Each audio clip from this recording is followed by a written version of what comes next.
Friends, मैं doctor Qasim Sheikh और आज हम चर्चा कर रहे हैं इमरजेंसी कोड जो कि अस्पताल में कलर कोड होते हैं इमरजेंसी के लिए।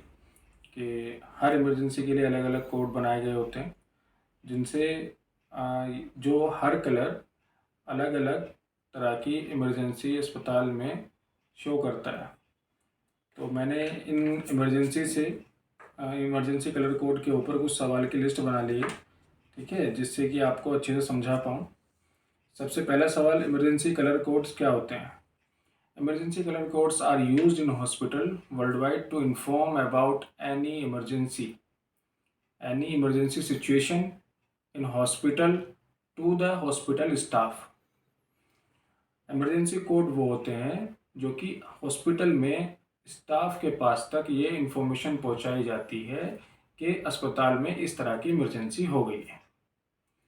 और इसके अलावा it helps to avoid panic situation and stress in patient. इससे पेशेंट को पैनिक कंडीशन नहीं बनती है, स्ट्रेस नहीं आता है, क्योंकि कोड होते हैं जो कि स्टाफ को पता होते हैं, हेल्थ केयर स्टाफ को पता होते हैं, मतलब जो हॉस्पिटल का स्टाफ होगा उसी को पता होगा। पेशेंट उसको समझ नहीं पाएगा, तो वो ना तो कंडीशन पैनिक हो पाएगी और ना ही किसी तरह का स्ट्रेस बन पाएगा। ठीक है, तो इसका इस्तेमाल ये होता है, सबसे ज़्यादा बेनिफिट ये होता है इनका कि हम अगर किसी भी कोई इमरजेंसी अगर हॉस्पिटल में हो जाती है तो हम कोडिंग लैंग्वेज में बोलेंगे और वो पेशेंट को पता नहीं चलेगा कि हम किस इमरजेंसी के बारे में बात कर रहे हैं। तो वो ना तो स्ट्रेस ले पाएगा और ना ही किसी तरह की कोई पैनिक कंडीशन बन पाएगी। ठीक है, तो बात करते हैं कि कौन कौन से कोड होते हैं। सबसे पहला जो कोड है वो है ब्लू कोड, कोड ब्लू। ये किसके लिए होता है? ये होता है जैसे कार्डियक अरेस्ट, रेस्पिरेटरी अरेस्ट। ठीक है, तो अगर जैसे कोड ब्लू है, हमने ये तो बता दिया कार्डियक अरेस्ट है और रेस्पिरेटरी अरेस्ट में आता है, तो इसको एक्टिवेट कैसे करते हैं? ठीक है, तो एक्टिवेट करने का सीधा एक सिंपल सी लाइन है जो कि एक्टिवेट करने के लिए हमें बोलनी पड़ती है किसी भी कोड को। क्या बोलना होता है? जैसे कि हमारे हॉस्पिटल में सेकंड फ्लोर के 105 या 204 या 205 में किसी पेशेंट को कार्डियक अरेस्ट हुआ है। ठीक है, तो कोड ब्लू एक्टिवेट कैसे कराएंगे? ठीक है, तो ऐसे कराएंगे, medical emergency code blue activated second floor room number 205। Medical emergency code blue activated second floor 205। Medical emergency code blue second floor room number 205। 3 बार रेगुलर बोलना है। बोलना किस में होता है? जो कि एक माइक सिस्टम होता है जो पूरे हॉस्पिटल में अलग अलग जगह स्पीकर लगे होते हैं, जो कि सभी को वो चीज़ सुनने में आ जाती है। उससे क्या होता है? एक्टिवेट करने से उससे एक सीक्वेंस ऑफ एक्शन बनता है। वो सीक्वेंस ऑफ एक्शन शुरू हो जाता है। जैसे कि कार्डियक अरेस्ट का कोई पेशेंट है और कोड ब्लू एक्टिवेट का आवाज़ किसी को आती है, पता चलता है, तो सीपीआर जो टीम होगी वो एकदम एक्टिव हो जाएगी। ठीक है, उसको लोकेशन पता है, हम क्योंकि लोकेशन बोल रहे हैं सेकंड फ्लोर के रूम नंबर 205 में कोड ब्लू, मतलब वहाँ पे कार्डियक अरेस्ट पेशेंट है, तो वो जल्द से जल्द वहाँ पहुँचने की कोशिश करेगी। ठीक है, तो कोड ब्लू का मैंने आपको बता दिया कैसे एक्टिवेट होता है, इसके किसको जो डिनोट करता है ये, और सीक्वेंस क्या है इसका। अब दूसरा कोड की बात करते हैं, कोड रेड। कोड रेड जो होता है बहुत ज़रूरी है इसके बारे में जानना। कोड रेड होता है फायर के लिए। अगर किसी भी तरह की फायर मतलब आग लग जाना हॉस्पिटल में या किसी तरह की धुआं उठना, तो वो कोड रेड आता है उसमें।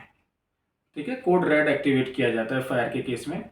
और हर हॉस्पिटल के हर स्टाफ को फायर सेफ्टी के लिए मॉक ड्रिल रेगुलर लेनी चाहिए, ट्रेनिंग रेगुलर लेनी चाहिए। ये बहुत इम्पोर्टेंट टॉपिक है। ठीक है, कि फायर अगर हॉस्पिटल में आग लग जाती है तो उस फायर सेफ्टी क्या है, कैसे उसको मतलब बचाव कर सकते हैं, कैसे कैसे क्या क्या प्रोटोकॉल फॉलो किए जाने हैं। ठीक है, अब अगर जैसे कोड रेड एक्टिवेट करना है तो हमें क्या करना है? ठीक है, तो सबसे पहले हमें कैटेगरी बोलनी है कि किस कैटेगरी से रिलेट करता है वो। तो फायर किससे करेगा? फायर सेफ्टी, ठीक है, या सेफ्टी। तो हमें बोलना है code red activated on ground floor, code red activated on ground floor, code red activated on ground floor, ठीक है। अब हमने कोड रेड एक्टिवेटेड बोल दिया या कोड ब्लू एक्टिवेटेड बोल दिया। ऐसा नहीं है कि जब एक बार बोल दिया तो उसको टर्मिनेट भी करना होता है, ठीक है। अगर जैसे हमने कोड रेड एक्टिवेट कराया, कोड रेड एक्टिवेट कराने के बाद हमने आग पे काबू पा लिया, आग बुझ गई, ठीक है, को सब कुछ हमने सही से कर लिया, तो अब हमें क्या बोलना है? Code red activated ground floor clear, code red activated ground floor clear, code red activated ground floor clear. इसका मतलब कि जो जिसके लिए कोड एक्टिवेटेड किया गया था वो क्लियर हो गया है, अब वो परेशानी नहीं है। अब तीसरे उस कोड पे आते हैं, कोड पर्पल। ये यूज़ होता है इंटरनल एक्सटर्नल डिजास्टर के ऊपर। इंटरनल भी हो सकती है, एक्सटर्नल भी हो सकती है परेशानी। एक्सटर्नल कौन सी? भूकंप हो गया, टेररिज्म हो गया, केमिकल और रेडिएशन हो गया। इंटरनल किस तरह की डिजास्टर हो सकती है? इमरजेंसी इवैक्यूएशन हो गया, किसी तरह की यूटिलिटी फेलियर हो गया, जैसे कि लिफ्ट है, लिफ्ट फेलियर हो गया, एलिवेटर फेलियर हो गया, ठीक है, या किसी तरह का पावर फेलियर अगर हो जाए तो उसमें कोड पर्पल एक्टिवेट कराते हैं, ठीक है। हमेशा ध्यान रखो, एक्टिवेट भी कराना है और उसको टर्मिनेट भी करना है, ठीक है, ये नहीं कि एक्टिवेट करके भूल जाओ। Number 4, code orange. Code orange किसके लिए इस्तेमाल करते हैं? स्पिल के लिए, ठीक है। किस तरह का स्पिल? हार्मफुल केमिकल जैसे कि मरकरी गैसोलीन, ठीक है, जिससे कि कोई ना कोई इंजरी हो सकती है जो कि ह्यूमन हेल्थ के लिए हार्मफुल है, तो उसके लिए कोड ऑरेंज एक्टिवेट कराया जाता है हॉस्पिटल के अंदर।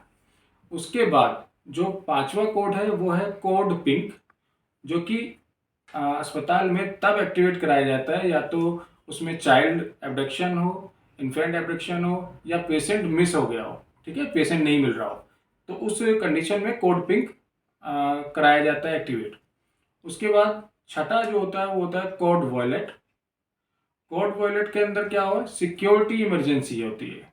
जैसे कि हमें किसी मरीज के अटेंडेंट के पास हमने देखा कि उसके पास गन है, नाइफ है, या उसके अटेंडेंट डॉक्टर से झगड़ा कर रहे हैं, नर्सिंग स्टाफ से झगड़ा कर रहे हैं, या आपस में कहीं झगड़ा कर रहे हैं, या भी मतलब किसी तरह से गाली गलौज हो रहे हैं, अब्यूसिव वर्ड यूज कर रहे हैं, तो सिक्योरिटी को अलर्ट करेंगे और कोड ब्लू एक्टिवेट कराएंगे, ठीक है।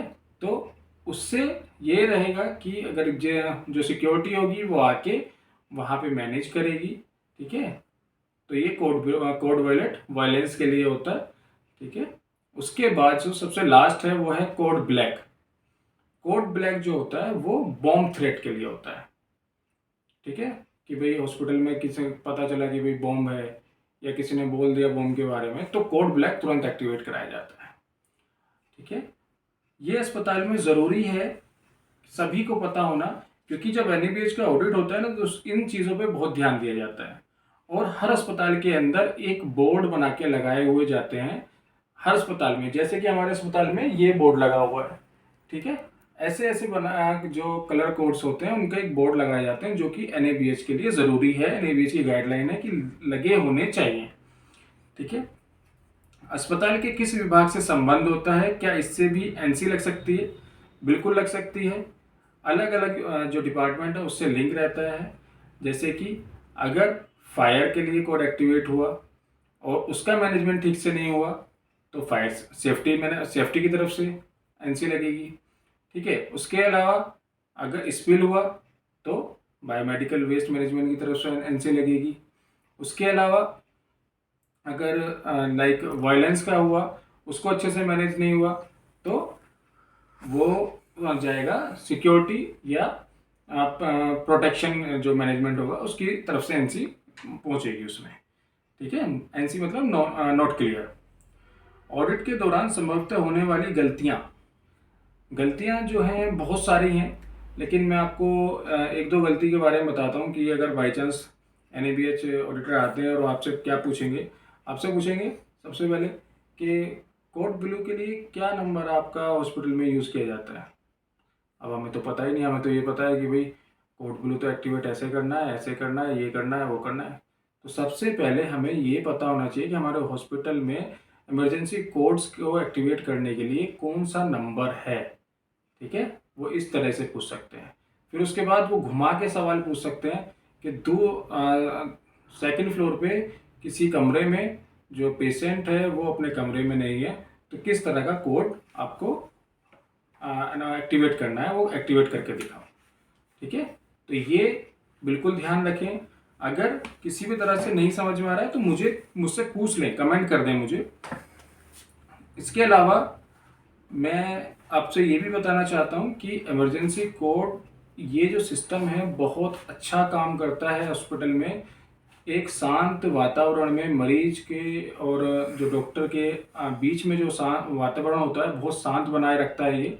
क्योंकि अगर हम बिल्कुल डायरेक्ट लैंग्वेज में कुछ इमरजेंसी के बारे में बोलेंगे तो जो पेशेंट के साथ वाले हैं वो भी पैनिक हो जाएंगे, पेशेंट भी पैनिक हो जाएगा, तो कंडीशन बहुत पैनिक हो जाएगी, संभालने में नहीं आएगी, बहुत ज़्यादा परेशानियों का सामना करना पड़ेगा। इसलिए कोडिंग लैंग्वेज यूज़ करते हैं जिससे कि सिर्फ अस्पताल के स्टाफ को ही समझ में आए और जल्द से जल्द उस इमरजेंसी से छुटकारा पाया जा सके, उसका निवारण किया जा सके। ठीक है, मैंने सारे कोड के बारे में आपको बता दिया।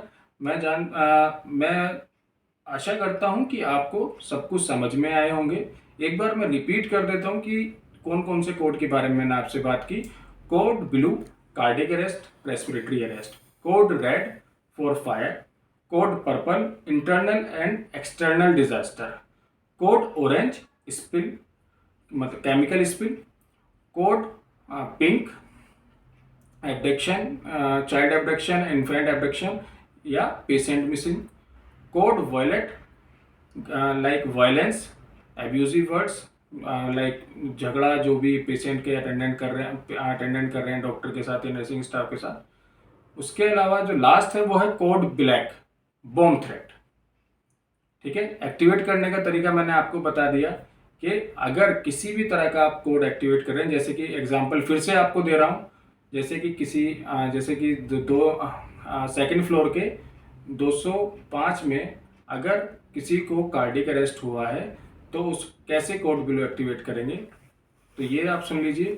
Code blue activated on second floor room number 205, medical emergency code blue activated on second floor room number 205, medical emergency code blue activated on second floor room number 205।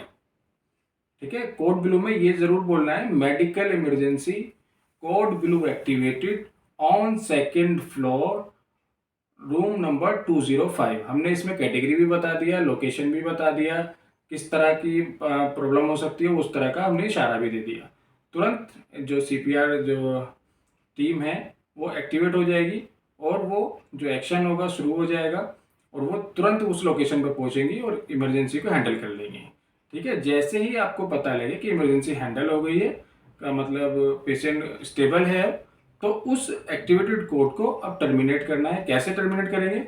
Medical emergency code blue on second floor room number 205 clear, medical emergency code blue on second floor room number 205 clear, medical emergency code blue on second floor room number 205 clear. तो ये हो गया terminate. Activate कैसे करना है, terminate कैसे करना है, मैंने आपको बता दिया है। आशा करता हूँ आपको भी बहुत अच्छे से समझ में आया होगा। ना समझ में आए तो मेरे से पूछ सकते हो, मैं आपको बताने में किसी तरह का हिचकिचाऊंगा नहीं। आप जितने सवाल करेंगे मैं उनका जवाब दूंगा। ठीक है, दोबारा मिलते हैं एक नए टॉपिक के साथ। Okay, bye.